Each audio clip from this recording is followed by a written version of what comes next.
Hello all, this is JC3 from Is This Real? Do you want to start your own podcast? Then look no further than Buzzsprout.com. We here at Green Hour Media use Buzzsprout, and we love the team at Buzzsprout. They are all about helping you succeed. Buzzsprout gets your show listed in every major podcast platform. Follow the link in our show notes to let Buzzsprout know that we sent you. It gets you a $20 paid Amazon gift card if you sign up with a paid plan and helps support our show. Join us and over 100,000 podcasters already using Buzzsprout.com to get your message out to the world. Welcome, ladies and gentlemen. Good evening. Thank you for listening to our podcast. This is part 2 of the Cecil Hotel episode, and we just really enjoyed talking about this topic, and I really hope you guys enjoyed listening about it, because there's a lot more to come in this episode in the part 2. So enjoy, guys.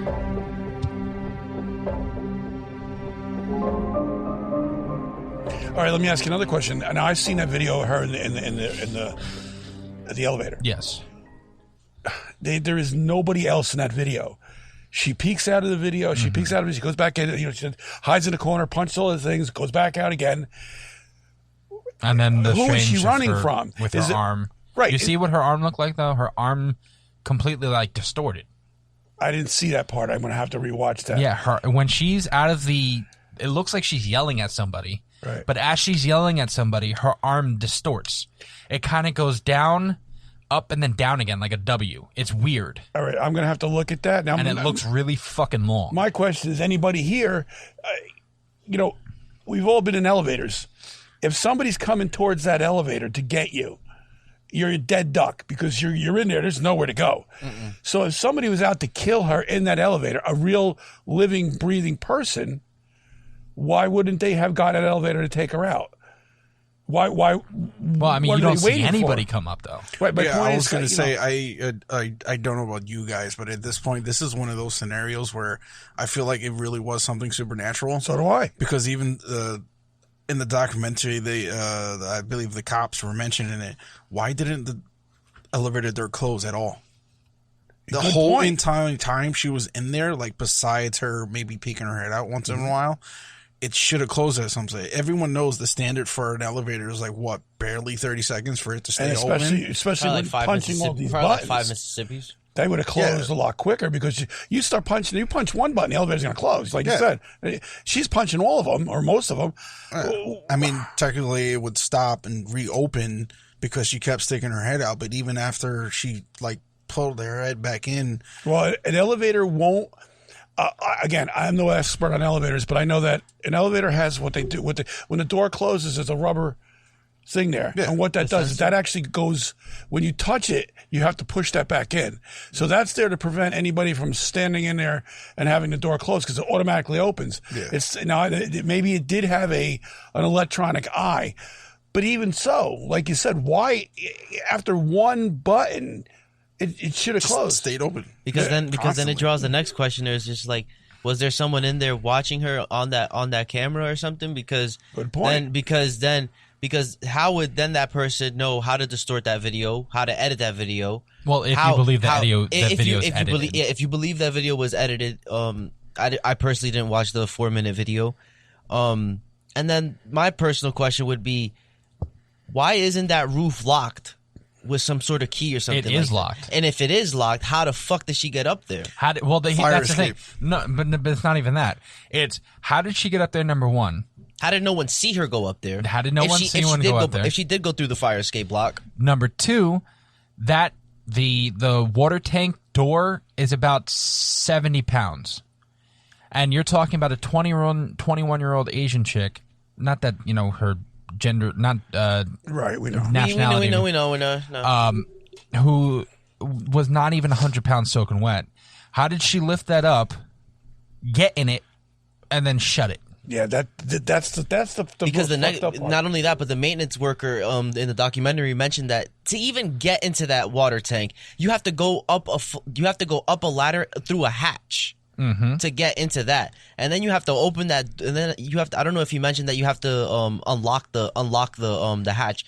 Usually, I don't think they're locked. I don't think they're locked. No, I think they are, because at that point, anybody. if anybody gets up there, anybody can fall in there. Joe, you're talking. What was this? 1990. What, the Elisa Lam? The Elisa Lam was like 2013. 2013. It wasn't. It was that. See, then it's kind of recent. It's like not even 10 years ago. Yeah, they might have been locked because don't forget we're already post 2001. 9/11. Okay, we're already past 9/11, and everybody's now worried about security and everything else. But that begs another question: we have an elevator that's loaded with the camera. Why is there no cameras in the halls? If you on certain floors, even on certain floors, on certain floors there are. I think by law you're not supposed to have them on each floor. I think it goes every other floor or something. But for insurance reasons, you get the more security you have. Is it by law? Because then personally, like as a private owner, I would think this is my freaking building. I can put a camera wherever the fuck I want. You can, true, but when you call about privacy, also not in a public place. These are public places. True. The only way where it would go against privacy if you're recording audio as well too. No, right. Well, no, that's against the law. You cannot record if you're recording surveillance from anywhere. You cannot record audio. I know that for a fact because when I was talking to the one guy for the cameras for my store, he said, I was like, how come you can't hear anything? He was like, that's against the law because then anybody can listen to anybody's conversations. And again, if it's not surveillance by like FBI or the cops, or for anything like that they didn't put it in the cells that they need the audio. That's warrant related, though. Yeah, it's warrant related. That's the thing. You can video record somebody, but audio is a completely different thing. Yeah, to have video, if there's no justification. If you have, say, the 5th floor and the 7th floor and the 9th floor, all odd floors, just to say have a camera.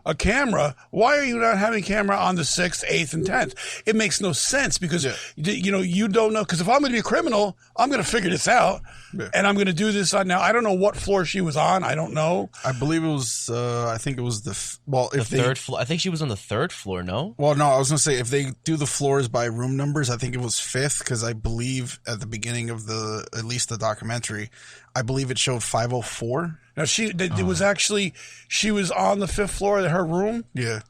And see, that's odd in its own right because there has to be cameras. If there's cameras in the hallway and there's no camera on certain floors, that makes no sense. But if there isn't for whatever reason, and any kind of dark presence knew this, you didn't see anything in the video. We could say dark presence as supernatural or a person. Well, what's fucked up to me is you think about all you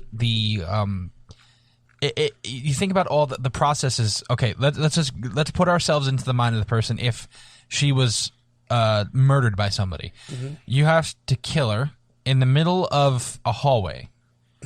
Now, granted, you don't know how many people were in that. I believe she said the hotel manager said at the time they had 80 residents. 80 residents, like I think 120 guests, something like that. So about 200 people. I'm saying. That's at the time it was 50. I believe it was 50 employees. I'm not sure about and 50 employees. I'm not sure how many guests. Less than like that. So less than 300 people. But you're talking, and so I have to kill this person. I have to drag her body. Obviously, they didn't use the elevator because you would have saw the video of the person dragging the body from the elevator. Right. That's very true. So he dragged.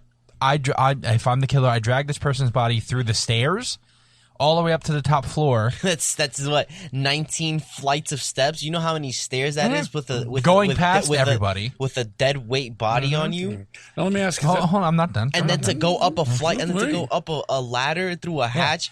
70-pound or whatever. Yeah, you have to open the door that is toss locked. Her in there? Locked on the roof.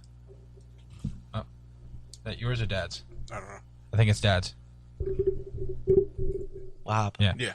So then you have to open the door, which supposedly is locked on the top floor. Drag the body up a ladder through a hatch. Open a 70-pound door after all that. My ass would have been done. I'd be like, you know what? Fuck this. After the third flight of stairs, I would have been done. You are a big man, so you would be done pretty quick. Yeah, after like going up the first flight of stairs with her, I'm not doing this. I'm just gonna leave her. I turned myself in. How did that video end? The documentary with the 4-minute video. No, I mean, but how did the video of her in that thing end? Oh, did she eventually get out of the elevator and it closed? She. What happens is, from what I remember, she got out of the elevator, and then I think they said she disappeared. Well, no, okay, by walking to the left. Okay, so and then never came back into the picture. 2 minutes into about. I'm watching the video. I'm watching the video right now. The door Watch. closed, but the part where they're saying too was that like the door didn't close till a little while after. There was when the door closed, there was like a 6-inch jump between like when the door closed. So like they're saying that like right there, that was edited right there. Well, I'm watching the video right now, and a minute 57. The timestamp is all distorted and coded out too. So a minute 47 after touching all of the elevator buttons, she steps out, and she just stands outside of the elevator door. Now she turns to the right, and she looks like she's yelling at somebody. But as she's yelling at somebody, you see her hand, right? Oh, I didn't see that before. Her hand and her arms are all distorted, and she's moving like this. Okay. And it looks creepy. It looks like, okay. It had to be. He almost shit himself. Yeah. You see. Because I didn't see that as I was trying to I've never seen that. Okay. Okay, I'm going to do, you remember the one Courage the Cowardly Dog episode with the very thin man? And he's coming out like this. Oh, in that tall green outfit. Yeah. He was a little lanky. And the guy, yeah, him. And his arms, they look exactly like that. Oh, and for you ever seen Slender Man? Who? Slender Man. Big, tall, white guy. Yeah. His arms, how skinny they are, Right. and they look really, that's what her arms look like. And she's waving them around as she's... And I got to be here tomorrow by myself? As if she's talking to somebody. Like, she looks like she's talking to somebody outside the door right now. Legit. That's my point. And she's doing weird hand motions. Like, to me, she looks like she's on... If this was just normal, she looks like she's on drugs. Like, she looks like she's going through a dance. A trip. Yeah. She's going through a trip. Exactly. So, she's doing all that right now. And at 2 minutes and 28 seconds, she walks off to the left. And then this is, you're talking about 6 seconds later. No, sorry. You're talking at 2 minutes and 28 seconds, she walks off, and now the elevator door is still open. At 2:58, the elevator door shuts. That's almost 30 seconds. It does not take that long for an elevator door to close. Exactly. Wait. Especially and then it's an old school elevator. Elevator doesn't move. And then 20 seconds later, it opens back up on the same floor. Oh, fuck me. You know what? That to me right there screams something is in that. And then it shuts again. No, there's something going on here. You It does can't it even 2 or blame 3 that on times. somebody now with the editing. I get that, but you can't blame that on somebody unless they're remote controlling this thing. And who knows if they can do that? It does it about 2 or 3 times, though. That's what I'm saying. It opens and closes about 2 or 3 times within the last 30 seconds of the. But that doesn't make any sense because if she pressed all those buttons and got out, that elevator's going to go to those floors. And then not only that, but then I also thought to myself, if there is something supernatural there, because there was at one part where one of the guys says, "How could have this video been distorted like this?" Yeah, exactly. Oh my god! And you don't. That's the last video everybody has seen of her. And the night before, she was in the employee area in one of the back rooms of the hotel. Oh, yeah. And hotel employees told her, "You can't be here. Get the fuck out." And that's the last time anybody saw her. And the last time anybody has video of her is this video. That's just see now that's creepy. And then she winds up. Now in remind the you, water tower, she's clothed in this video. They clothed. found her in the water tower, butt naked. Was she raped? Do we know that she was raped or not? They did not say anything about her being raped or anything like that. Try to see if you can find the autopsy on that. Yeah, that's public record, and also we can. I'm going to request. I'm going to try to get a request the police report that they have to give that. All right, so it says discovery of the body. During the search for Lam, guests at the hotel began complaining. What? No. Okay. She was discovered wearing the same clothes she had on in the elevator in the surveillance footage. Her body barely had blood due to the decomposition. Also, she was in water. So, how come on makes this sense it why says the her naked clothes would body? fall. Well, no, it makes sense. One, you're on Wiki. And who knows? That could be wrong. That could be right. But this is a article from, I don't want to name drop, but I'm on a different website. TheSun.com. And it looks like it has a whole actual article about her death specifically. Isn't that All right, so here's just a little. This is a little thing called unsolved issues. So the investigation had determined how Lam died, but did not offer an explanation as to how she got to the tank in the first place. Yeah, doors and stairs that access the roof's hotel are locked, and only staff had the passcodes and keys. And any attempt to force them would supposedly have triggered an alarm. However, the hotel's fire escape could have allowed her to bypass those security measures if she or if someone who might have accompanied her there had known. A video made by a Chinese user after Lam's death and posted to the internet showed that the hotel's roof was easily accessible via the fire escape and that the two lids of the water tower were open. Apart from the question of how she got on the roof, others asked if she could have gotten into the tank by herself. All 4 tanks were 4x8 cylinders propped up on on concrete blocks. There was no fixed access to them, and the hotel workers had to use a ladder to look at the water. They are protected by heavy lids doors, which would be difficult to replace from within. Police dogs had searched through the hotel for Lam, even on the roof. Shortly after her disappearance was noted, did not find any trace of her. We'll be back after a quick break. Hey, Ryan. Hi, this is Sarah Palin. Ryan, Donald Trump Jr. Harsh to NC. Hey, everybody, I want y'all to check out a fellow Marines podcast. My name is Ted Nugent, and I got a call from my buddy Ryan F. Samuels, and he wants me to tell you that he's a working hard, playing all-American son of a who is celebrating God, family, country. Welcome to the Ryan Samuels Show, one of the top political podcasts in the United States, where we have a healthy distrust for government and mainstream media. The Ryan Samuels Show is a raw, unfiltered look at American politics. Yeah, the in the video, the sniffing dogs, that's what I was going to say. That's why it was, I believe, somehow, whether it be her being possessed or someone actually killing her, whatever the case is, the dogs found her scent and followed it all the way to a window that led to the fire escape. And then the fire escape itself obviously led to the roof.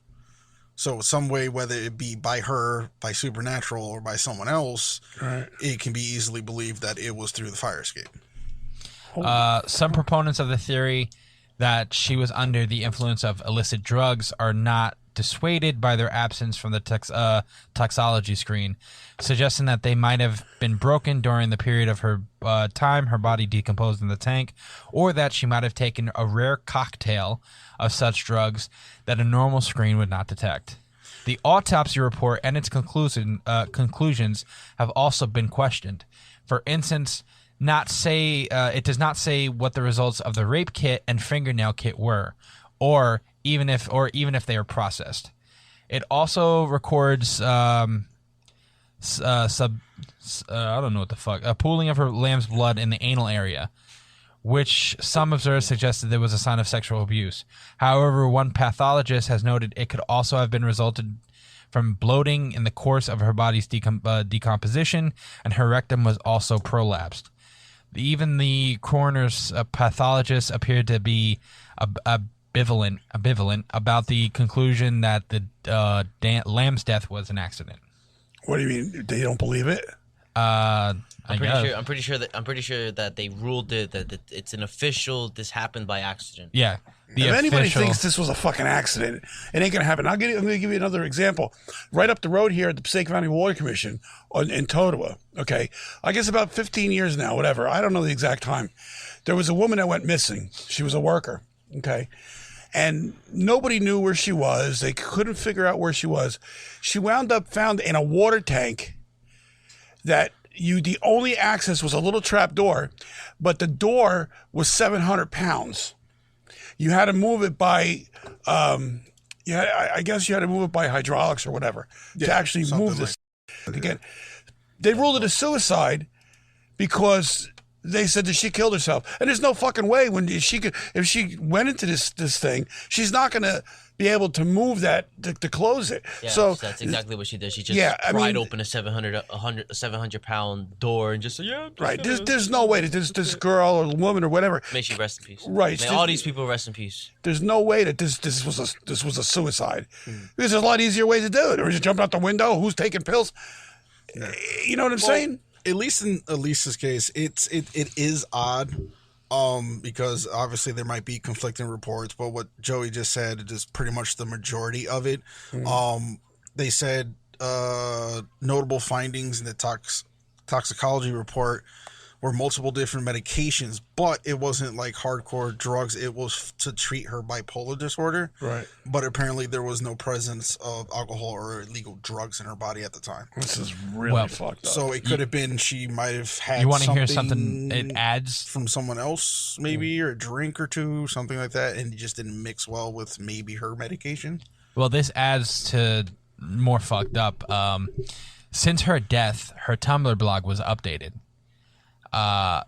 Presumably through Tumblr's queue option, which allows posts to automatically publish themselves when the user is away. Yeah. Her phone was not found either with her body or in her hotel room. It has been assumed to have been stolen at some time around her death. Whether the continued updates to her blog were facilitated by the theft or her phone, the work of a hacker, or through the queue, it is not known. Nor is it known whether the updates were related to her death. Has anybody tracked the phone? I don't know. Every phone has a GPS on it, and you can actually now. I can't think that the Los Angeles Police Department. Not only that, but as a concerned parent, wouldn't you be concerned? Like, okay, they have a phone. Isn't there are ways? It's not cheap or freaking. Yeah, but you can look up call logs through you can't. Police records and stuff. Yeah, no, I agree with you, Eric. But you also have to think about the time. Don't forget, this is early 2000s, 2013. Cell phones, to a degree, may have had some of them, but I don't remember them being that. Nah, yeah, Find My iPhone was not a thing back in 2013. Yeah, exactly. None of that talking, tracking stuff. Yeah, but the call log thing could have been more relevant, if anything. If she was in communication with anybody. It was called log. But no, it's to really quickly just note on the Tumblr thing, that is true. There is a queue option. I have one myself. I'm not going to shout it out. Please don't even try to look it up. I used to have a Tumblr. Tumblr was a shit. Shout out to Rob Banks. He's the only man I know that ever got popping off of Tumblr. Decided to take the porn away from it. All right, and then there's Joey, and I wasn't going to make that comment, but since you probably heard that, yes. Anyway. There's an option where you can post photos, little notes, stuff like that, pictures, GIFs, videos, all that type of stuff. Web links, all of it. It was great. Yeah. You can do all that stuff, but there's also a thing where, like he said, is a queue. You can post up something, but put it in a queue and schedule when to post it up. Okay. Because I believe maybe before some changes, before the owners before they sold it to Verizon. Yeah. Or Yahoo, I think. Yeah, you can post things, put it as a timestamp, stuff like that. You can have it scheduled to update maybe tomorrow or a day or two. Like there was that queue thing. I don't know if it's since changed, but that's how it was originally. I know that much. Jesus Christ. So let me ask you, do you believe, what are you leaning towards? I mean, there's so many ways you can go with this. Is there something in that building? Honestly, I might have to go with like a tab of each one because like it's just that specific case is just way too suspicious. Like it has evidence of being tampered with, and then you have also like the unknown of to what's happening. So then there's the supernatural aspect, right? And then there could just be the reality of it, where it could just be like this woman was probably like got drugged or something like that off a bad trip, or her because she was talking about in her post through the documentary that I saw that like, oh no, I like this new antidepressant, blah blah blah. So who knows? Maybe she could have gotten like a new she probably could have ran out, got a new one, something like that, same thing, but like it hit her different. Who knows? I will never know. No, I don't think we're ever going to find out. What about you, Josh? What do you think? I I don't know. After seeing that clip, it kind of freaked me out. Because even when I was trying to watch the video, I was doing it here and there due to work. I couldn't really focus on it solely, but I did catch like the elevator scene. But what Joe pointed out with her arm looking really weird, like because I can understand someone like putting their arm down and then putting their hand up like this. So I can see that, but in the video it looked a little bit more messed up. That's why I was like, oh, yeah. Like you can do this. Anybody can do this. I'm really on the fence. Like, although from the documentary, I'm convinced the blonde chick at the beginning did it because she was like, "This is my kingdom. Blah, blah, I've been here." The blonde chick in the documentary said it was her kingdom and that she was working there from, I think it was 2007 to 2017. So she was there 10 years. 10 years. But that's got to. So she was there during that course of what happened to Elisa Lam. Oh, then that's possible if she was working there. She said that she was there to clean up the mess of of Hotel Cecil. For the remodeling when they renamed it, what is it? Stay on Main. Yeah. She said like, oh no, then we started getting great reviews, and then this, that, and the third. It was going all great except for one exception. I don't know how she thought it was. How long was Ramirez at the hotel? Do you know? Ramirez? Yeah. Richard Ramirez. Yeah. I don't know. I think they said 81. I think he was there for like, I think I might be butchering it. 19 days. Because that guy's a show by himself. If you really do research on him, he was whacked out. I mean, just crazy.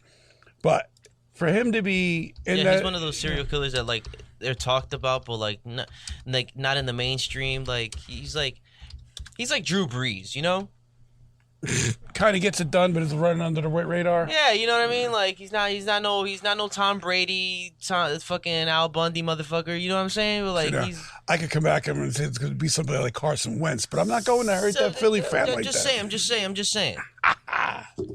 Anyway, I got to believe that there's something supernatural here, and the reason I say that is I don't know if it started out as supernatural, but because the suicides happened early on. And the amount of time, left a fingerprint in there of darkness, and it attracted something. Yeah. And like I said, it's a big cavernous place. These things can hide anywhere, and if no one's aggressively seeking them out, and then don't forget, back in 19-something, they're not seeking out spirits like they would now. Yeah. I mean, now you go in there with a full crew, and you're going to find it. You get a couple of priests, some holy water. Ed and Lorraine Warren and investigating that. I would trust them with my life. Those two. Yeah. However, I got to lean towards. I think something attracted these spirits here, and when Ramirez came in, I think that didn't help because the guy was an avowed Satanist, and then right on the heels of this guy, the other serial killer came in because he wanted to emulate Ramirez. Was Ramirez the one that they called the Night Stalker? Yes. Yeah. Okay. Yeah. Because I think they released a documentary on that one too. Yeah, and if you ever get to see the movie about him, it was really, really done well. But this other guy came in, and he was a writer out of Chicago, I believe, and he wanted to be Richard Ramirez. That's why he took residence at the place. Yeah. He followed it, and I don't know if he was put to death or he's still in prison. I don't know. But I know that was part of this guy's thing. So I think somewhere along the line, this thing started out with just suicides, but attracted something. And I'm going to stick to that because the whole thing and thank God for the video of the elevator, because it's just creepy unless somebody's remote controlling this elevator. And I don't think people were doing that. I don't think that would have been possible with the elevator that it was from how it was built. That's an old school elevator. There's ways to upgrade it, but you know how much money it'll take to upgrade an elevator. Well, there's a couple more things for in 1947, Elizabeth Short, the Black Dahlia, dubbed as the Black Dahlia, was rumored to have been spotted at the bar. Wait, who? Days before her notorious and to date unsolved murder. Wait, who was this? The Black Dahlia. It's a murder case in Los Angeles where... Oh, you don't know who the Black Dahlia is? No. Elizabeth Short. I don't remember how old she is. I really don't remember a lot of it, but I do remember that she was a socialite, I think it was, on the Los Angeles scene. I'm not sure. But I know when she was killed, no one. It was kind of like Elisa Lam. No one knew who did it. To this day, they still don't. There's theories out there. I have a theory about who did it, and the guy that I think did it was a guy by the name of Edward Wayne Edwards. He was a serial killer. In fact, he's known as a serial killer you never heard of. This guy was prolific, and if you ever look him up, he's all over Facebook. Not Facebook. He's all over YouTube. His trial, everything. A guy wrote a book which I have. It's called Edward Wayne Edwards. Is that his name? I haven't been in it a long time. I haven't seen it in a long time. The serial killer you never met. This guy was a guy basically who was a family man. He was on the game show To Tell the Truth, and Edward Wayne Edwards, and he was he tried to pass himself off as a criminal that got better, and now he's fine. All the while he was killing other people. And how he got caught was he took his daughter to a murder scene that he did, and he always liked to be one step ahead of the police. So what he was doing was he would go to the police and say, "Hey, you guys found anything yet? I'm a concerned citizen. How's the investigation going?" And there's a guy that basically, he took his daughter to this crime scene, and the daughter put two and two together and ratted the father out. Oh, shit. And now this guy, one guy wrote a book. It was a cold case murder. And where? Because the first thing that would be like, wait, so how the hell did he know about this scene before the police even got here? Right. And the daughter put two and two together and really went to the police and said, "Look, there's something funny. You got to talk to my dad." And he admitted it. He was a Satanist. He wanted to die. He was doing whatever he could to get the death penalty, and he finally got the death penalty in Ohio for a crime that he committed years and years earlier, because in Montana they tried to get him and they didn't have the death penalty, and that's where he lived and committed most of his murders. And he got him in Ohio, and he died of complications of diabetes, I think 6 months before he was sentenced for the electric chair. Oh, shit. So he got his wish to die, but he wanted someone to take his He life. wanted to die. He wanted to die at all costs, because in his mind he wanted to go to hell, and he was going to do whatever it took to get there. That's sick. Now that's who I think killed Elizabeth Short. Not to go off on our subject here. But Elizabeth Short stayed at this hotel. She was spotted at the bar before her murder. Okay. Not her own murder, but before she murdered someone. But there is one more case after the Elisa Lam case. On June 13th, 2015, the body of a 28-year-old man was found outside the hotel.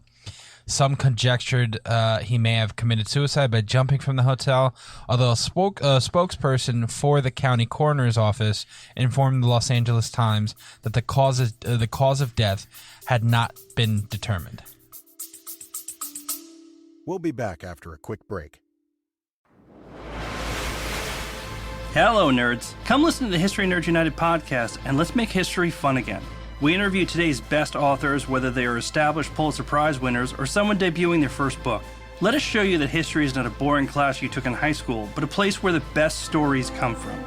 And we don't just cover history. We also love to chat about true crime, biographies, memoirs, and so much more. So head on over to History Nerds United and let us introduce you to your new favorite book and learn the story behind the story. History Nerds United.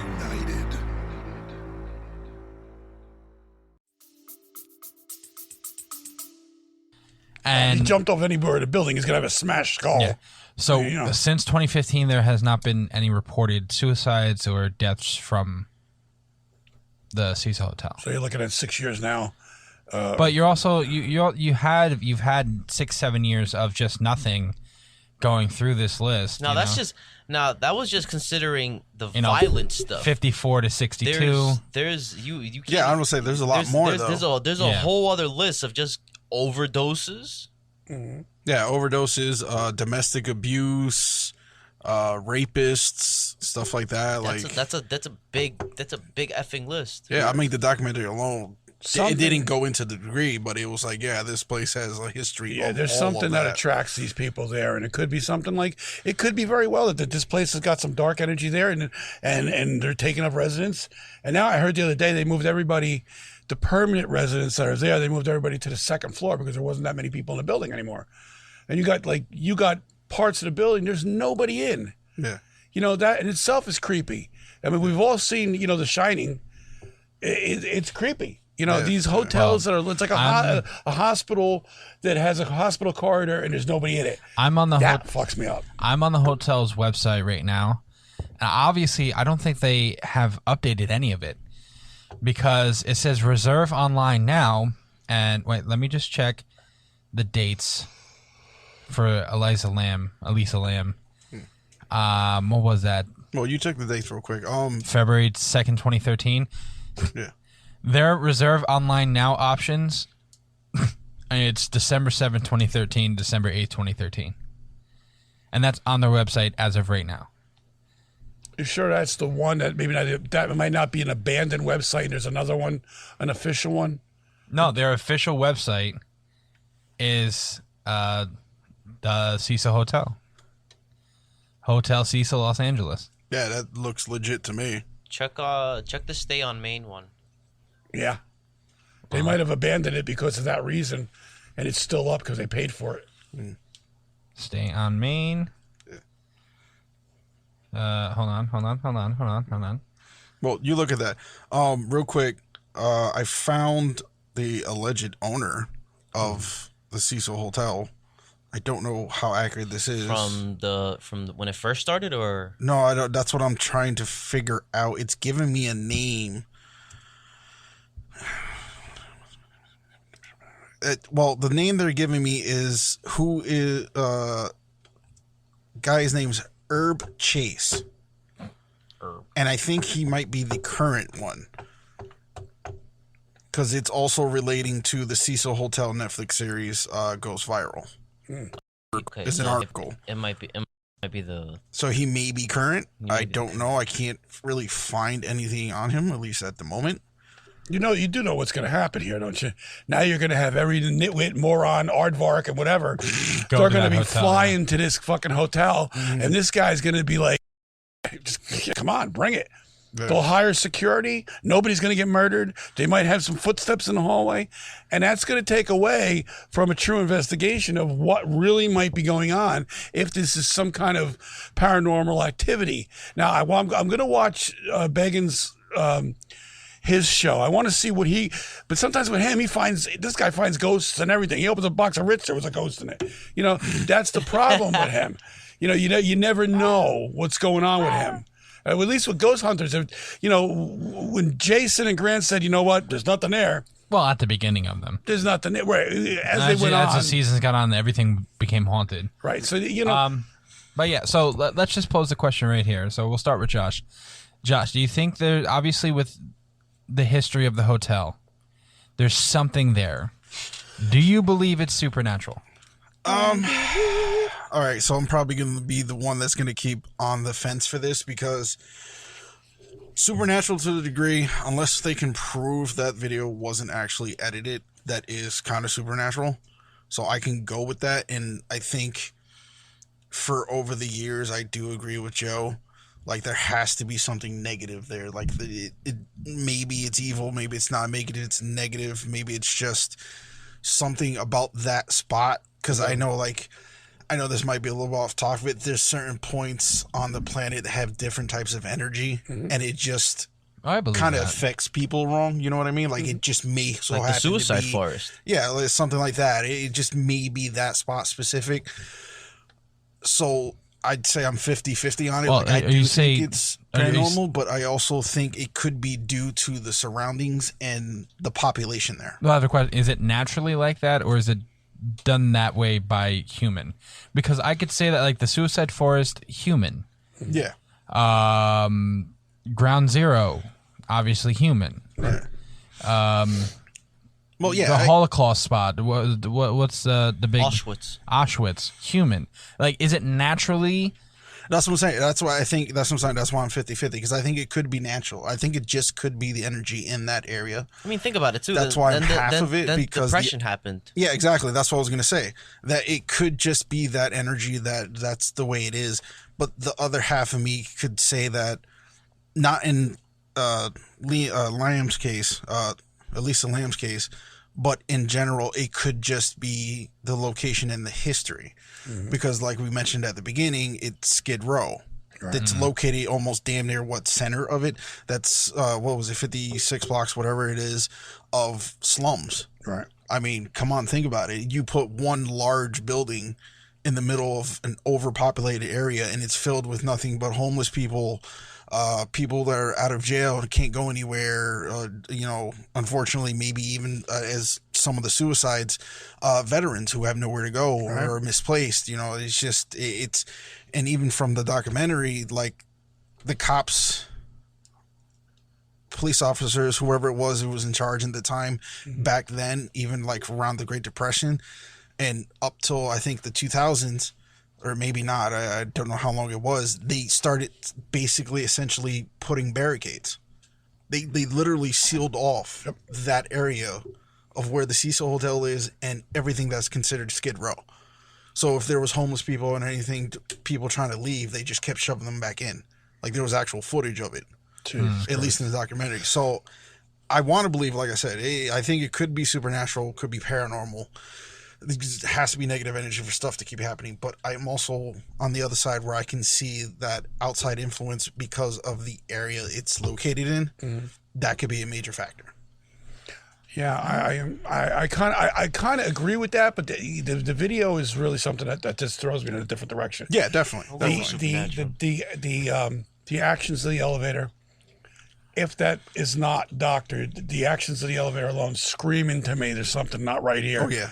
Now, has anybody done any homework as far as what this place was built upon? Because now you the land. Land. Now, again, no, I'm saying about the land. There's plenty of times where you had. I'll give you one for example. The house on Long Island, the Amityville house, that was built on, Indian burial grounds. Yeah, these are facts, and now whether that is a true story, I don't know, but because it was in 1924, 25, whatever. You're going back to the West here. You're going back to Indians back there. You're going back to who populated that area. Well, that's Mexico. That's all Mexican. Well, Los Angeles was Mexico at one point. Okay, so because California, because then Southern California was Mexico. So then what we got to think about back then what also happened, that gold rush, massive amounts of people frolicked out there. Who knows how many people died on those types of lands. Yeah. So boom, there you go. Was it any kind of Mexican tribe? Was it somebody that performed some kind of crazy shit on that thing? These are things that really should be looked at. A true investigation, that's where you start. You find out the origins. What was it built on? You could definitely, or at least if anyone did out there would want to, I think that would be something good. But I mean, you got to talk way back, research all the way to the 1920s and even prior, because at that point, Los Angeles was still being developed. Yeah. So I mean, you would have to try and find a way to track even farther back before that. Right. Oof, man, you'd have to. That's like going to their city hall and digging through their archives. Yeah. But it's worth it if you got the time and you want to look into it. I mean, like you said, it's going to take you a while. Hell yeah! You're going to have to talk before you even find something decent. It's going to be years. You're going to have to dig out all kinds of paperwork from everywhere, stuff that's irrelevant. Papers are going to fall apart, crumble on you. Oh, and that might lead you into some kind of, if this is paranormal, that might lead you to, it might not. It might be no. It was built on just a regular ground. That maybe that's not the answer. But somewhere along the line, in my heart of hearts, I have to believe that there's something there. Wicked happened. Something, maybe it wasn't started there, maybe it wasn't, but something was brought into that place. You don't get this much. And then, again, that video is it screams to me, something is wrong. You just can't get all of this, in one spot. I understand where you're coming from with the transients and the homeless, but a homeless person, a transient, they have no way of controlling that video. Yeah. Now, unless that video is totally doctored and whoever did this was, they knew the video was there and they ran the entire hotel, which who knows, she was caught in the employee place, like Joey said. the night before. So was there a connection with the person who knew the video? Did somebody kill her and then they doctored the video? We don't know. Yeah. But if that video is legit and that video is coming from, what really happened, and the elevator didn't move and didn't close with all those buttons being pushed, who was she talking to? You'd never see it. So to me, I'm going to lean to that. I'm going to say I'm almost 90%. That's where I'm going to go. But again, what Josh says, you got to leave open the room for skepticism, the transients. If you can get past, if there was no video, it's not just transients. It's. No, I was referring to the fact that if you don't just include her case. Right. Oh, no, that's take what I'm that saying, case out, then I'm going to go with Josh on as far as, I do believe this is, it may be a lot of coincidences, and it might be aided by some dark magic or whatever, but I do believe. I do have a question for you guys, and just a general question for anybody who's listening. After Eric says his piece, I'll ask. I'm pretty much just going with that supernatural. So Eric's supernatural, Dad's basically supernatural. I'm on the fence of both area and before I say what I think. But I do agree with you, Josh, on that. But I'm just gonna go stick with supernatural. My question is, after all these suicides, jumpings, and stuff like that, you had 5-6 people jump off this building in roughly almost 100 years. Mm-hmm. Why hasn't anybody put up bars in those windows in the top floors? That's a real good question. That's they renovated it. After so many renovations, you would think renovated after the second, you're talking about 2015 that they're thinking somebody jumped from the building from one of the floors. There would be. If you go to Vegas, in Vegas you can't open the windows after I think the 5th or 6th floor. I don't know. I know of any good hotel, you're not opening the windows at all. I mean, you just still look, Joe. There's still if you're destined to kill yourself and you want to do it, you're going to get a head start from across the room. Go right out the window. What I'm saying is, at that point, then obviously it is, but you're not going to have any questions of it. Right. Obviously, the last 2, I think I read 2 or 3 jump attempts or whatever the fuck they were. They're like, I don't know, he may have jumped off the building, we don't know, we found his body outside. Right. Joey has a point. You got to think from it also from an owner's fucking insurance and shit. Yeah, who's owning it now? Who owns the Cecil Hotel? It did change hands too. Yeah, it's like, did they think about that? That's a safety risk. And if they already know the history of Cecil Hotel, that's the first thing I'm doing if I buy the hotel. Yeah, a sensible person would probably think that. Does anybody know if they put cameras in this place yet or no? I haven't searched. No, that's the one funny thing I did see. The last tidbit is that it's actually technically closed right now. It changed hands to new ownership, and they want to renovate, and its projected opening is supposed to be, I believe, next year. But that was a tidbit. I don't know how true that is, but that's like one of the last little bits I saw. Okay. So, it's a lot of ifs here. There's a lot of smoke. Well, not too much fire. For my thing, I will sit here and say, just like everybody else, I do think there is something supernatural happening. As far as it's just to have so much depressive shit happen in one place over a span of 100 years. You're talking about 12 suicides alone. Right. And 2 or 3 murder cases as to report of. Mm-hmm. Now, obviously, there's a lot more. There's been a lot more. A lot more that either we don't know about that's not on the internet, or that just not have made the news. Because it just could be like a hobo died in the hallway. There's something there. And if you look at the map of Los Angeles and the metropolitan county, if you look at this map here, Josh, that's where the hotel is located. So basically, it's the center of Los Angeles. The red dot? Yeah. Yeah, I can kind of see that. If you don't take into account the water, it's not exactly center. Yeah. It's kind of like lower mid-center. But yeah, I mean, you're talking close to the coast. I believe you're talking about a place where there's just negative energy to begin with, and being in the middle of Skid Row, being in a depressive area where people are homeless. You're in the heart of that thing. They don't like their life. Obviously, something went terribly wrong with their lives. They're the history, ill criminals. You know the history of this hotel to begin with, and it started with this guy's suicide. It started in 1927. So you're talking about just the tip of the iceberg of the Great Depression, to where who knows what was going on. When did this depression 1929. 29. 2 years before the depression. Yeah. I mean, granted, a lot can happen in 2 years, but there's some rumblings and shit like that happening beforehand, obviously. But it's just there's too much to sit there and be like, it's a coincidence. It's too much. Too many things. There's too many of those. There's too many of those just to even agree that this is just a coincidence. How is it going to be a coincidence after like the 57th time? Yeah, you have to sit there and think like, well, this is what's happening, and it's either one thing. You shut the hotel down until you can properly care for it and care for the people inside of it, or you do it while it's open. Well, see, you can make a good point about that because in any bridge in the state of New Jersey, you can't go through if the bridge is like over, say, like 208 or whatever.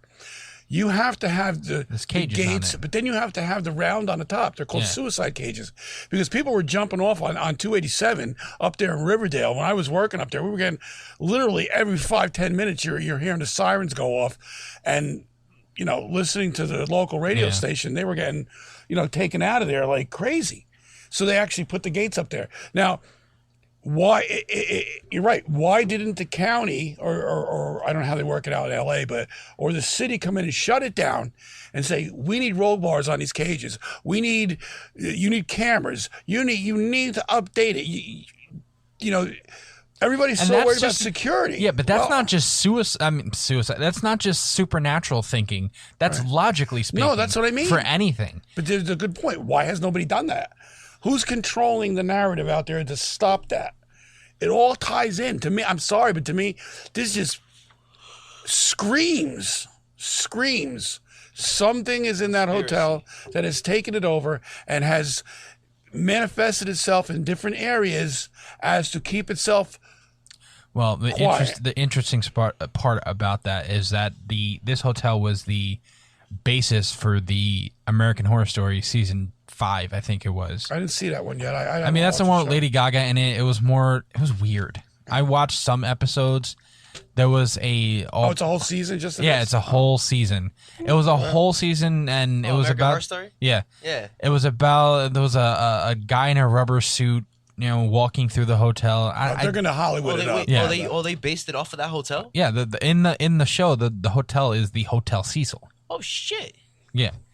So, like I said, there's a lot going on with this hotel, and as far as supernaturally and as far as reality, it's to sit there. Obviously, they cross between supernatural and reality because there's a lot of shit. Because just with the Elisa Lam case alone, that's what scared the fuck out of me. That one. And obviously, it scared the fuck out of Josh watching the video. Yeah.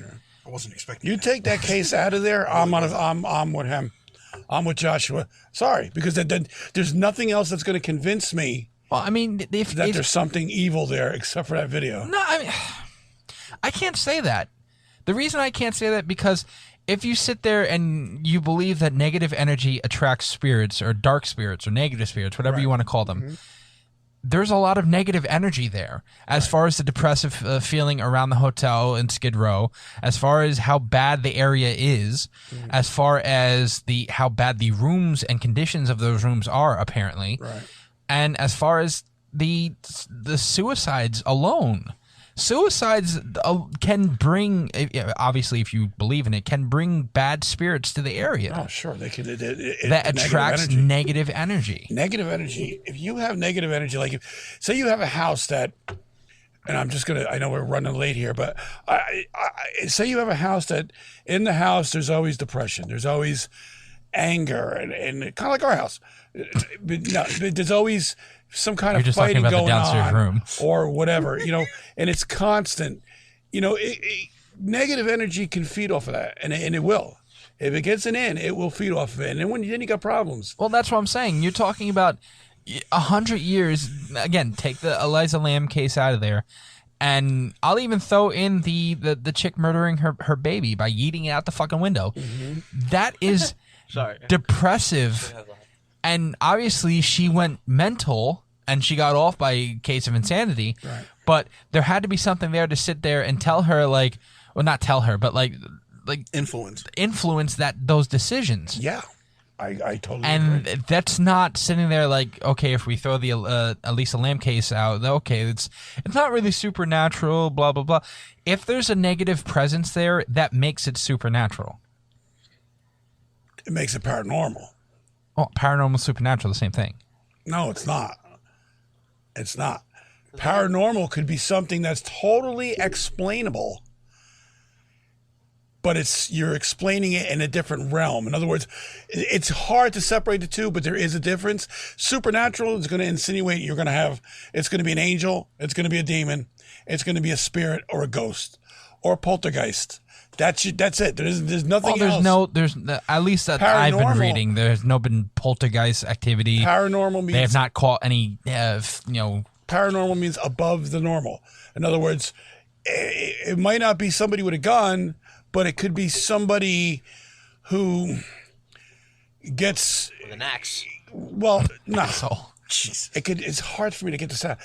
It just not normal situations that you're in. I guess I believe at the end of it, they have a logical explanation to it. Exactly. There is no logical explanation for any of this that's going on here.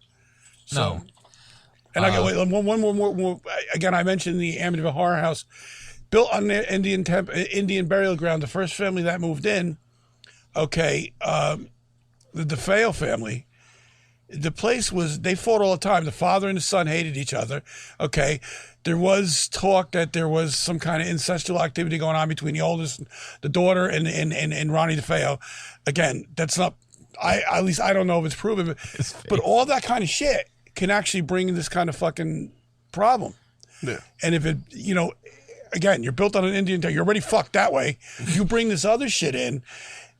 Yeah, I can see where that. Well, I mean, if you watch the documentary, also you have drug users there. You have former criminals. Yeah. You have abusers. You have rapists. You have obviously murderers. Yeah, murderers, stalkers. You're talking about all that energy, right? All that negative energy in one place. And then you throw on top of suicides, and then you throw on top of murders. What better place? And then environment. Yeah, right. What better place for the demonic to have a paradise? Exactly. That's where they couldn't find anything, and they're taking all of God's creed. I don't want to get religious here, but if you're going to talk demons, no, you have to get religious. You got to get somewhere religious because they didn't disappear. Yeah. These demonic entities or whatever. Meanwhile, I'm sitting here and I got fucking Ronnie Dio staring at me with that demonic look on his face. Okay. Last episode, I thought he blinked at me. The thing is, that's because you smoke too much. That is not an influence or evil. It all adds up, and it's fucked up. But it's a paradise, and they make it look. They'll make it look like it's plausible deniability, but it is what it is. Anyway. Yep. That's like I said, so I'm going to go with supernatural. I'm going to go with either paranormal, supernatural, or whatever the fuck you want to call it. Yeah.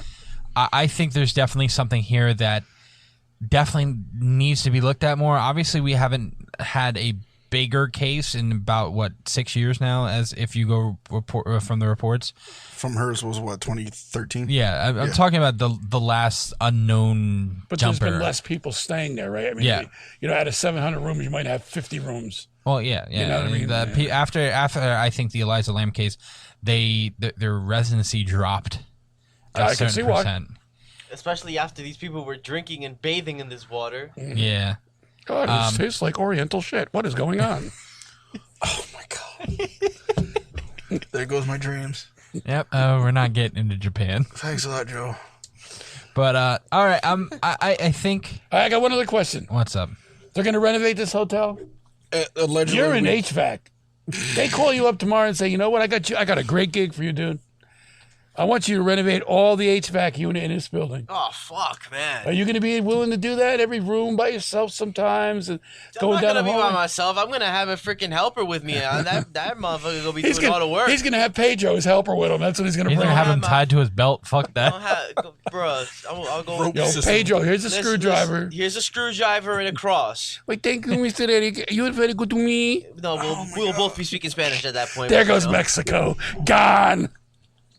Anyway, guys, this is a really good episode. Yes, ladies and gentlemen, we pose the question to you: is this real? Do you think it's paranormal activity? Whatever, negative, cultural, agricultural, whatever it is. To sit there, I'll sit there and answer your question.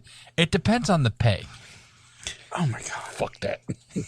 Yeah, probably. All right. I'd have a few. Can someone take us out of this podcast? Yeah, please? so I'll take us out. I think I'm gonna split this up into 2 episodes, so we cover it next week because it's about 90 minutes right now. Yes. So I'm gonna split this up into 2 weeks. But again, I think this was a fantastic episode. Yeah, I agree. Everybody was on top of the game tonight, and I think we definitely needed this type of work. So again, thank you guys. Thank you everybody outside for listening. Oh, yeah, it's me. And we'll see you next week in the next episode. Good night, guys. Thanks, guys, for coming. I love you. Good night, everybody. Peace.